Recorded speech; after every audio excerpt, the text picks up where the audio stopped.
नमस्कार, जनवार्तामध्ये आपल्या सगळ्यांचं स्वागत। सर्वप्रथम पाहूया ठळक बातम्या।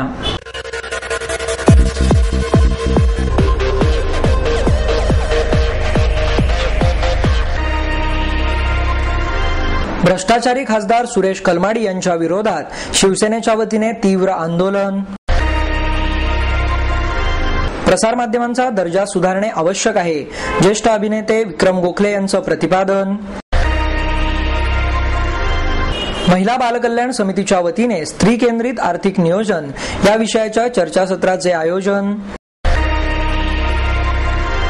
शिवसेनेत कोणी गटबाजी करून नालायकपणा केला तर त्याच्या कानाखाली वाजवू, शिवसेनेचे कार्याध्यक्ष उद्धव ठाकरे यांचं प्रतिपादन।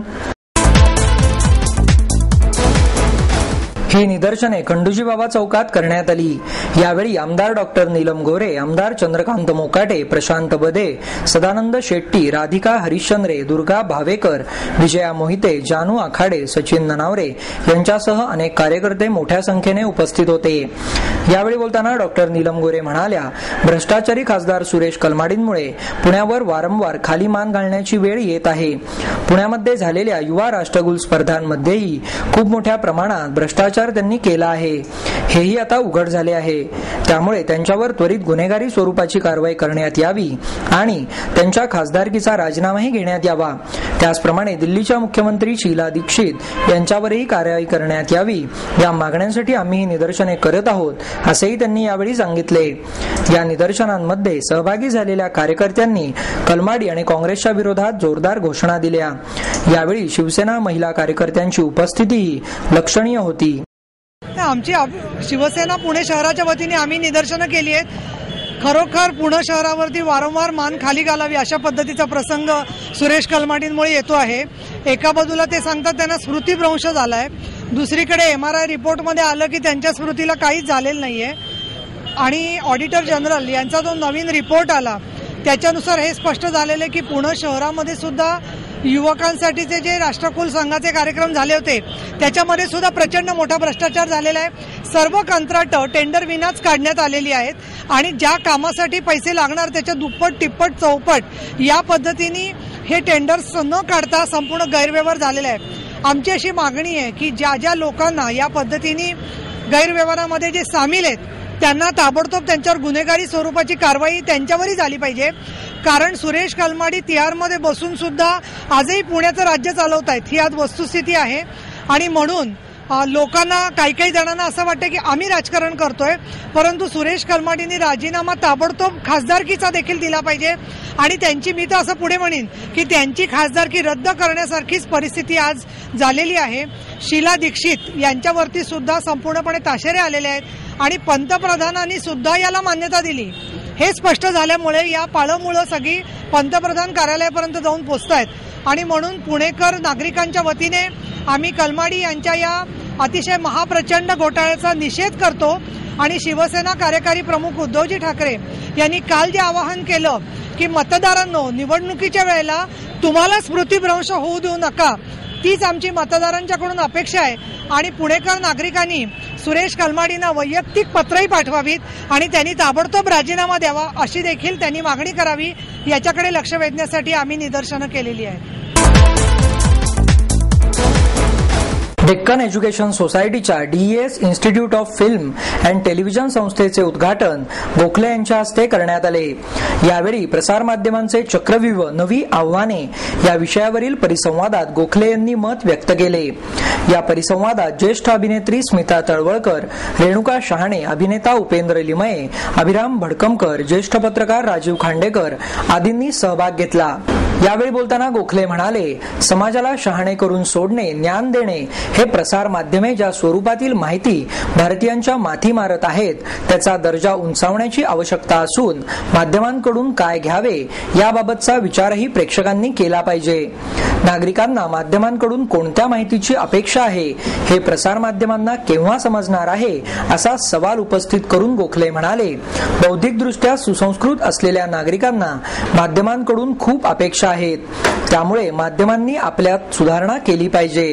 टिळक आगरकर यांनी समाजासाठी कोणत्या पद्धतीची पत्रकारिता केली आणि आपण काय करतो आहे याचे भान माध्यमांमध्ये काम करणाऱ्या प्रतिनिधींनी ठेवले पाहिजे. केवळ टीआरपी वाढवण्यासाठी माध्यमांनी काहीही दाखवू अगर छापू नये, तसेच प्रेक्षकांनीही ते पाहू नये असेही गोखले यांनी यावेळी सांगितले. गोखले यांच्या वक्तव्यावर राजीव खांडेकर म्हणाले, काही व्यक्ती किंवा वाहिन्यांमुळे संपूर्ण माध्यमांना दोष देता येणार नाही. समाजातील प्रत्येक घटकासाठी जे हवे आहे ते दाखवण्याचा प्रयत्न प्रसार माध्यमांकडून केला जातो. मात्र समाजाने काय पाहायचे आणि काय नाही हे प्रत्येक व्यक्तीने स्वतंत्रपणे ठरवले पाहिजे असेही खांडेकर यांनी यावेळी सांगितले. स्मिता तळवळकर म्हणाल्या, माझ्या घरातील व्यक्तींनी दूरचित्रवाणीवर काय पाहायचे हे प्रत्येक घरातील महिलेने ठरवण्याची आवश्यकता आहे. रेणुका शहाणे म्हणाल्या, गेल्या काही वर्षात समाजात जे बदल झाले आहेत त्यानुसारच टेलिव्हिजन माहितीमध्ये बदल झाले आहेत. यावेळी उपेंद्र लिमये आणि अभिराम भडकमकर यांनीही मत व्यक्त केले. या परिसंवादाचे सूत्रसंचालन राजेश दामले आणि अमृता धायरकर यांनी केले.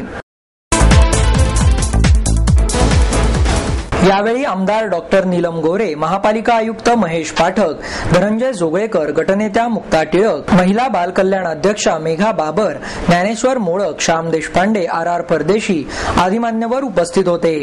याप्रसंगी बोलताना स्त्री आधार केंद्राचे वरिष्ठ सल्लागार जोगळेकर म्हणाले, महिलांना जे हक्क आहेत किंवा त्यांच्यासाठी ज्या योजना आहेत त्याचा लाभ महिलांना मिळाला पाहिजे. ज्या महिलांना पारंपरिक शिक्षण घेता येत नाही त्यांना अपारंपरिक शिक्षण घेता आले पाहिजे. त्यांना प्रशिक्षण द्यायला पाहिजे. महिलांवर खूप अत्याचाराचे प्रमाण वाढले आहे, त्यासाठी त्यांना समुपदेशनाची गरज आहे. त्यांना आर्थिक मदत तसेच मार्गदर्शनही केले पाहिजे. मुलांच्या पेक्षा मुलींचे प्रमाण दिवसेंदिवस कमी होत आहे. ही खूप मोठी गंभीर समस्या असून त्याकडे लक्ष दिले पाहिजे. काही महिला कुटुंबांच्या छळाला बळी पडून बाहेर जाऊन गर्भपात करून येतात. अशा प्रकारांवर ठोस पावले उचलली पाहिजेत. या अत्याचारावर आळा घातला पाहिजे. तसेच महापालिकांमध्ये 3 ते 4 वर्ष जेंडर बजेट या संकल्पनेचा वारंवार वापर करून स्त्री केंद्रितकडे कसे जावे याचा विचार करत आहोत, पण प्रत्यक्ष अंमलबजावणी करताना खूप समस्या येत आहेत असेही जोगळेकरांनी यावेळी सांगितले. पुढे बोलताना नीलम गोरे म्हणाल्या, महिलांसमोर अनेक प्रश्न असतात. सासरच्यांकडून होणारा छळ, गावातील गुंडांचा त्रास, छेडछाड, महिलांची अडचण नीट समजावून न घेणं अशा अनेक त्रासांना त्यांना सामोरे जावे लागते. ही चिंतेची बाब आहे. समाजात वेगवेगळ्या स्त्रियांच्या वेगवेगळ्या गरजा आहेत. त्यांना समजावून घेऊन ज्या त्या भागातील नगरसेवकांनी लक्षात घेतल्या पाहिजेत. स्त्रियांच्या हिताचा मुद्दा लक्षात घेतला पाहिजे. ज्या योजनांचा स्त्रियांना त्रास होतो त्या बदलून त्यांच्या हिताच्या योजनांचा वापर केला पाहिजे. तसेच काही स्वच्छता गृहांमध्ये वीज नसते, त्यामुळे गर्भवती महिला, ज्येष्ठ महिलांना अनेक अडचणी येतात. ही बाब लक्षात घेणे महत्त्वाचे आहे. किशोरवयीन मुलींचे प्रश्न समजावून घेतले पाहिजेत. स्टँडिंग कमिटीमध्ये स्त्रींचा विचार किती केला पाहिजे याचा विचार करावा. ज्येष्ठ नागरिकांवर वारंवार हल्ले होत आहेत. त्यांच्या आरोग्याचे प्रश्न, एकटेपणाच्याकडेही लक्ष देणे ही महत्त्वाचे आहे. महिला बाल कल्याण समिती सारख्या संस्था प्रभावीपणे बनल्या पाहिजेत. सर्व हक्क त्यांना मिळाले पाहिजेत असेही त्यांनी यावेळी सांगितले. भोसरी विधानसभा मतदारसंघातील जनसंपर्क कार्यालयाच्या उद्घाटन प्रसंगी आणि खासदार शिवाजीराव आढळराव पाटील यांच्या जनहिताय निधी वाटप कार्यक्रमात त्यांनी मार्गदर्शन केले. यावेळी खासदार शिवाजीराव आढळराव, खासदार गजानन बाबर, जिल्ह्याच्या संपर्क प्रमुख डॉक्टर नीलम गोरे, उपनेते गजानन सातपुते, जिल्हा प्रमुख मच्छिंद्र खराडे, उमेश चांदगुडे, बाळासाहेब धुमाळ, महादेव बाबर, चंद्रकांत मोकाटे आदी मान्यवर उपस्थित होते. यावेळी बोलताना उद्धव ठाकरे म्हणाले, लोकसभा, विधानसभा निवडणुकीत पक्षाला यश मिळते, मग महापालिका निवडणुकीत पिछेहाट का होते यामागील कारण अंतर्गत मतभेद आणि गटबाजी हेच आहे. त्यामुळे यापुढे लुटुपुटूची लढाई नको. महागाई, भ्रष्टाचाराने होरपळलेली जनता सत्ताधाऱ्यांना कंटाळली आहे. त्यांना पर्याय हवा आहे. त्यामुळे आपल्यापुढे संधी आहे. या दृष्टीने एकजुटीने पाऊल उचलणे आवश्यक आहे. यापुढे पक्षातील खुसपडांचा विचार केला जाईल. बॉम्बस्फोटाच्या जखमा ओल्या असताना पाकिस्तानच्या परराष्ट्र मंत्र्यांचे स्वागत केले जाते ही शोकांतिका आहे असेही त्यांनी यावेळी सांगितले. शुद्ध अत्यल्प दरात सामान्य जनतेस मुबलक पिण्याचे पाणी मिळावे यासाठी महाराष्ट्र राज्य शासनाने कायदा करून महाराष्ट्र जीवन प्राधिकरण या मंडळाची 1976 साली स्थापना केली. प्राधिकरणातील सर्व कर्मचारी हे शासकीय कर्मचारी असून त्यांना शासकीय कर्मचाऱ्यांप्रमाणेच सर्व वेतन, भत्ते आणि सेवा शर्ती मिळतात. पिण्याच्या पाण्यासाठी देश पातळीवरील हे अत्यंत आदर्श, सक्षम, कुशल असे प्राधिकरण होते, अशी माहिती प्राधिकरण अध्यक्ष ॲडव्होकेट R.B. शर्माळे यांनी पत्रकार परिषदेत दिली. वैयक्तिक आर्थिक स्वार्थी हितसंबंधांचा विचार करणाऱ्या काही अधिकारी आणि ठेकेदारांनी हे मंडळ नष्ट करण्याचे कटकारस्थान केले. मंडळाची कामे आणि कार्यवाहीत असलेल्या पिण्याच्या पाण्याच्या योजना यांचे स्थानिक स्वराज्य संस्थांकडे हस्तांतरण करण्यास शासनाने सुरुवात केली. कामावरील योजनेवरील कर्मचाऱ्यांचे मात्र हस्तांतरण केले नाही. त्यामुळे कर्मचारी सरप्लस झाले. काम करण्याची त्यांची तयारी असूनही त्यांच्यासाठी कामच शिल्लक राहिले नाही. त्या जिल्ह्यातील स्वायत्त संस्था आणि जलसंपदा विभाग, सार्वजनिक बांधकाम विभाग यांच्याकडील रिक्त जागेवर काम करण्याची तयारी आणि मागणी कर्मचाऱ्यांनी केली, परंतु ही मागणी शासनाने अमान्य केली. त्यामुळेच प्राधिकरणातील कर्मचाऱ्यांनी प्रखर संघर्ष करण्याचा निर्णय घेतला आहे.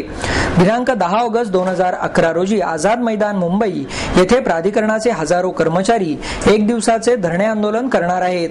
त्यामुळे न्याय मिळाला नाही तर पगारच मिळणार नसल्याने घरात बसून भूकबळी पडण्यापेक्षा आझाद मैदानावर अखेरीस संपूर्ण कुटुंबासह हजारो कर्मचारी बेमुदत उपोषण आंदोलन करतील. महाराष्ट्र जीवन प्राधिकरणामधील कर्मचाऱ्यांचे संपूर्ण वेतन शासनाच्या ट्रेझरीतूनच झाले पाहिजे या मागणीसाठी महाराष्ट्र जीवन प्राधिकरणामधील कर्मचाऱ्यांचा प्रखर लढा सुरू झाला आहे, असेही शर्माळे यांनी यावेळी नमूद केले. विश्वशांती केंद्र माईर्स MITच्या वतीने नव्याने उभारण्यात आलेल्या स्वामी विवेकानंद सभागृहाचे उद्घाटन समारंभ तसेच MITचा 28वा वर्धापन दिन सोहळा आयोजित करण्यात आला. यावेळी प्रमुख पाहुणे म्हणून राज्यपाल के. शंकरनारायणन, विधानसभा अध्यक्ष दिलीप वळसे पाटील, प्रसिद्ध शास्त्रज्ञ डॉ. रघुनाथ माशेलकर, संगणक तज्ञ डॉ. विजय भटकर, MITचे संस्थापक प्राध्यापक डॉ. विश्वनाथ कराड, महापौर मोहनसिंग राजपाल, प्राचार्य डॉ. L.K. क्षीरसागर, संस्थेचे कार्यकारी संचालक मंगेश कराड, राहुल कराड आदी मान्यवर उपस्थित होते. यावेळी बोलताना के. शंकरनारायणन म्हणाले, भ्रष्टाचार करून मिळवलेला एवढा पैसा ठेवणार तरी कुठे? आज नोकरशाहीपासून सरकारपर्यंत सर्व क्षेत्रात भ्रष्टाचार पसरलेला आहे. आपल्या देशात उच्च शिक्षण घेणाऱ्यांची टक्केवारी 13% असून देशातील लोकसंख्येच्या तुलनेत ती कमी आहे. ही टक्केवारी वाढवण्याची गरज आहे. त्यासाठी MIT सारख्या संस्थांनी गरीब गरजू विद्यार्थ्यांना उच्च शिक्षण मिळवण्यासाठी आणि व्यवसायाभिमुख शिक्षण मिळवण्यासाठी प्रयत्न करावेत, असे मतही के. शंकरनारायणन यांनी यावेळी व्यक्त केले. यावेळी बोलताना वळसे पाटील म्हणाले, अध्यात्म आणि विज्ञान यांची सांगड घातली गेली तर सुसंस्कृत समाज घडवता येईल. देशाची संस्कृती, परंपरा, वारसा हा टिकून राहावा आणि संतांचे आदर्श आजच्या तरुण पिढीला देण्यात यावेत, यासाठी MIT सारख्या संस्थांनी पुढाकार घ्यावा, असेही त्यांनी यावेळी सांगितले. या प्रसंगी डॉ. रघुनाथ माशेलकर, डॉ. विजय भटकर, मोहनसिंग राजपाल यांनीही मनोगत व्यक्त केले. या उद्घाटन सोहळ्याप्रसंगी डॉ. D.M. कोंडप, प्राध्यापक B. परांजपे, डॉ. संजय उपाध्ये, अण्णासाहेब टकले, बाळासाहेब मास्तर, B. गोपाळघरे, विजय पुरंदरे आणि जीवनराम जाजरा यांचा उपस्थित मान्यवरांच्या हस्ते गौरव करण्यात आला. हे प्रदर्शन बालगंधर्व रंगमंदिर येथे 7 ऑगस्ट पर्यंत सकाळी 9 ते रात्री 8 वाजेपर्यंत सुरू राहणार आहे. या प्रदर्शनामध्ये तरंग लांबीतील खगोलशास्त्र म्हणजे काय, विविध तरंग लांबींमधील अभ्यासाचे महत्त्व काय, हा अभ्यास कसा केला जातो, प्रत्येक तरंग लांबीमध्ये आजपर्यंत काय शोध लागले आहेत, कुठले टेलिस्कोप कुठल्या तरंग लांबीत आणि कसे काम करतात, ते जमिनीवरून निरीक्षणे घेतात का अवकाशातून घेतात, पोस्टर काही अवकाश आदी प्रश्नांची माहिती दुर्बिणींचे मॉडेल्स आणि छायाचित्रे, शॉर्ट फिल्म्स आदी माध्यमातून यामध्ये माहिती देण्यात आली आहे.